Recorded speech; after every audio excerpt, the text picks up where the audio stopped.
Household collections: Voidcritters, Campos, rarity common. Originally from the salt waters of their homeworld, the friendly demeanor of Camposes causes them to commonly gather in large schools near harbors in densely populated areas. Leaf first discovered the Campos in episode 12 when he followed their lilted song to the water's edge, where a gathering of Campos bobbed on the water's surface while performing under the moonlit sky. Meduso, rarity common. The gelatinous texture of Meduso's body can be deceptive. Its amorphous shape is as weightless as the feathers that adorn its head, giving it the ability to drift through the air and avoid danger. While often mistaken as a mouth, the cavity in its face is in fact an enlarged nostril, giving it a predilection to track down the source of intensely fragrant smells. Episode 20 saw a flock of Meduso latch themselves onto a perfume saleswoman, causing chaos at the local mall. Leaf cleverly helped lure the Meduso away with the scent of succulent meat when he fired up the grill in a nearby park. Nymphaea, rarity common. These helpless-looking critters mimic the budding plants that share their forest home. Generally slow-moving and lacking extremities to defend themselves, Nymphaea prefer to use their pollen to charm others into protecting their groves. When under extreme duress, they are known to produce fungal spores that invade animal hosts and allow them to propagate their species in a safer environment. Episode 19 dealt with several Nymphaea that took over a flower shop and started reproducing at an alarming rate. It took all of Leaf's ingenuity to free his friends from their hypnotizing pollen and relocate them to a remote nature preserve. Wisp, rarity common.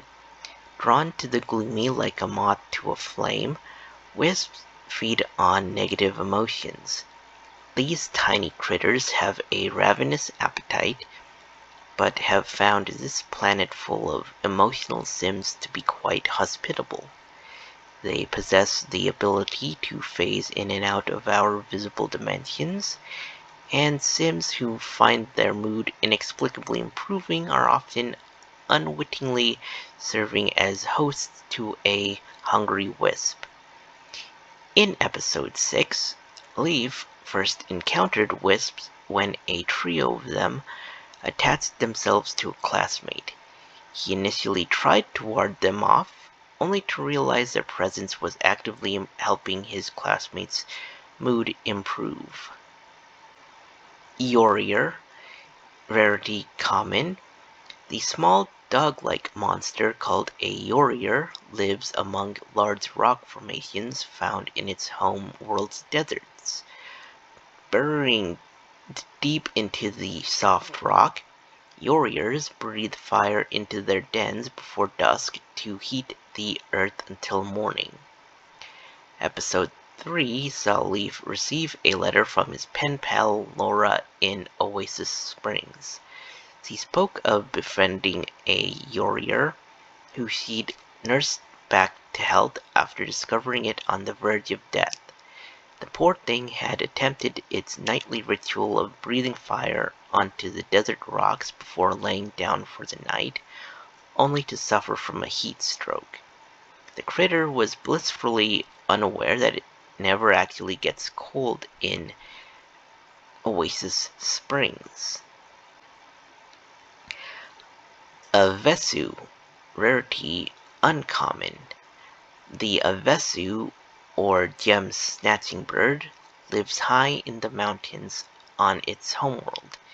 The species struggled to adjust to sea level conditions after its appearance in our world.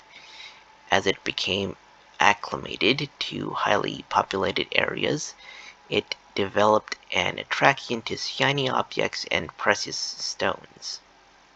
Episode 5 saw Leaf's rich uncle Mervyn attacked by an Avesu, which was particularly charmed by his bedazzled cufflinks. Subsequently, Leaf and his friends tracked the bird to its nest, where they discovered the Avesu had adapted to use the gemstones to protect their eggs from predators. Bubalis, rarity uncommon. These gentle giants are often found floating in the middle of lakes, feasting on underwater or shoreline plants. If threatened, Bubalis will charge their offender with surprising speed. The critter was introduced in episode 2 when Leaf's friend Finn met his Bubalis after it took up residence in his backyard fish pond. Cyprin, rarity uncommon. Floating along in air currents produced by its own body warmth, cyprin live near the mouth of active volcanoes. While cyprin's outward appearance is fish-like in nature, its tails and fins are actually flames it manipulates to help propel itself. When they warped into existence in Leaf's hometown in episode 13, Cyprin interrupted a county fair by warming themselves over grills at the various food stands. While they were immediately shooed away due to health codes regarding food preparation, they found themselves at home in the tent of a traveling fire eater who was performing at the fair. Fissure, rarity uncommon. Born from volcanoes, fissures burst forth from the ground when they reach adulthood after eating their way through the interplanetary crust. They're known to form a symbiotic relationship with cyprins that act as their eyes and ears, in return for enabling cyprins to survive in regions that lack magmatic activity. In episode 18, Leaf tripped over a fissure that had entered a dormant state due to a lack of sufficient heat to keep its body molten. He was able to help the creature by convincing a local smelter to let it bathe in her furnace during work hours. My theme, rarity uncommon. Encased in living stone that it can shape at will, ancient Mythenes are thought to have created the Voidcritters lands and islands in millennia past. Despite their slow pace, their absolute command of the elements makes them a difficult foe in battle. Leaf's friend Barry had a near-death experience in episode 4 when a parkour mishap at a construction site caused a section of scaffolding to give way. A powerful Mytheme happened to be nearby, and it rapidly shifted a pile of gravel to brace the collapsing structure, giving Barry just enough time to scramble to safety. Indebted, Barry swore an oath to protect and battle alongside all Mythemes. Nimbus, rarity uncommon. Often found resting high above the ground on a self-made cloud, Nimbus tend gardens of their own creation by supplying them with daily rain.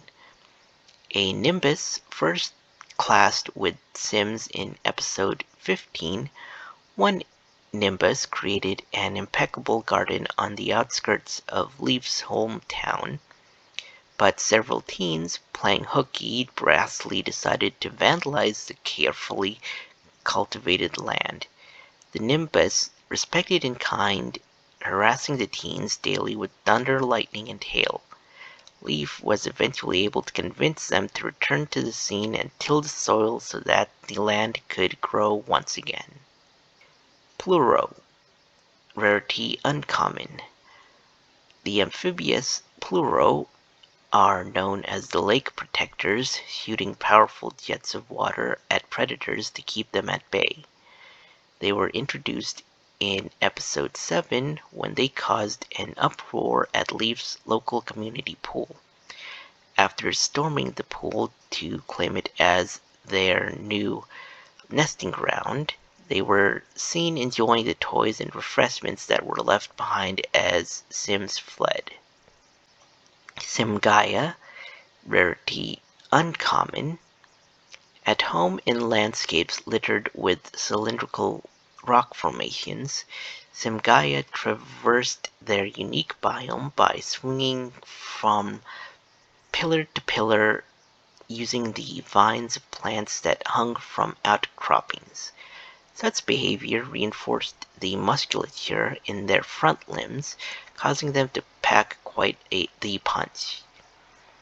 Episode 14 focused on a troop of Simgaia attempting to settle amongst a block of high-rise apartments using electrical cables they had ripped from poles to swing to and fro. After causing a massive power outage, Leaf was able to coax them to the outskirts of town where they would be less disruptive. Vulpes, rarity uncommon. In the depths of the Maven forest on its homeworld, Vulpeses used their ability to manipulate gravity to blend in with the violet leaf canopy when hunting their prey. While the Vulpes's dark purple and blue coat has made it difficult to conceal itself in its new surroundings here, its gravity-bending powers experienced a substantial boost, as its original home is 114% the gravity of our own planet. In the show's premiere, Leaf found his Vulpes while it was under control of a mysterious force. Since saving him, the pair have been inseparable, dealing with the trouble other critters cause around town. Wiccan, rarity uncommon. Wiccan are the embodiment of terror who control a foe by probing their mind and manifesting their greatest fears. They lower their enemy's defenses by crossing their eyes and projecting a derpy appearance, causing their opponent to massively underestimate them. Throughout this series, Wiccan have been seen aiding antagonists by coercing other powerful critters to do their bidding. They control these docile critters via projected hallucinations, with the promise of freeing them after their dirty work is complete. Leaf has vowed to stop this critter from causing further havoc, but has yet to devise a plan to shield his mind during battle. Arcticorn, rarity rare. A prideful critter that inhabits its world's Arctic waters, the Arcticorn uses its sharp icicle horn to hunt and joust against other Arcticorns to prove superiority. Arcticorns were introduced in episode 17 when the first one to arrive in this world speared a pack of fish that was being hauled in by a fishing boat's net. The Arcticorn turned aggressive as it thought the fisherman was attempting to lay claim to its kill. Leaf was forced to battle the Arcticorn, and the Arcticorn was convinced to live in harmony with the fisherman once a pecking order was established. Canis, rarity rare.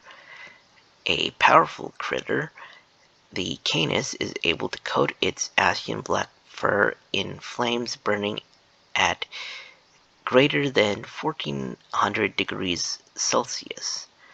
This naturally destructive power makes it an outcast among other species, despite its naturally pleasant disposition. Canis are left to wander lands recently ravaged by forest fires in an attempt to not be run off by those fearing an uncontrollable burn. In episode 8, Leaf races against time to put out fires started by an out-of-control Canis. The fear of suddenly appearing in another world caused the normally peaceful Canis to rampage throughout the town, creating a crisis for a municipality with no local fire department. Dickwaddle, rarity rare. The flying serpent Dickwaddle is a skilled hunter of the skies. Its battle abilities include creating strong gales of wind with its wings, and a gem on its forehead which can illuminate to signal other Dickwaddle. A heartfelt moment in episode 10 brought the species to prominence. Leaf's classmate Ellie used her Meduso to defeat an aggressive Dickwaddle, then sympathetically offered to take the critter under her figurative wing. Since then, the two have been inseparable, with Ellie often seen teaching it dogfight maneuvers in the local park. Swintor, rarity rare. With a keen ability to sniff out metals buried deep in the earth, Swintors build their homes out of the rocks and soil they dig through to find their food. Unlike the ivory tusks of our planet's boars, a Swintor's tusks are made from ion stellite. This has led scientists to hypothesize that their home planet was ravaged by meteorite impacts during the time when Swintors evolved to take their current form. When a Swintor found its way into the Leaf's town in episode 9, it built its home on the median of a busy street to stop the delicious meals that it observed passing by at high speeds. Leaf took pity on the confused critter and convinced it that vehicles are not good sources of food, saving it from a fate of being hunted by insurance adjusters. Veiled, rarity rare, mysterious and unidentified. Veiled are known to appear and disappear within a strange fog that it commands at will. It's said that Sims become transfixed in the presence of a Veiled. Looking upon their form gives the impression of gazing deep into the galaxy itself, as the pattern of a star map shifts across their skin. The tribal necklace they wear seems to indicate an ancient form of space magic that the Veiled wield. An enigmatic force in this show, Veiled have both aided and hindered Leaf and his friends on several occasions. No one knows what a Veiled's motives are, but they appear to watch over the other critters that have come to our world. Elemental egalitarian, your appreciation for Voidcritters of all elements knows no bounds. You, the protector of flame, forever may it burn. You, defender of the earth, stoic and firm. You, speakers for the void, its dark mysteries preserved in your mind. You, champion of the wind, swift to an ally's side. You, safeguard of oceans deep, channeling torrents of furious water. This plaque commemorates that Voidcritters far and wide shall know your name and sing your praises from this planet and onwards throughout the galaxy.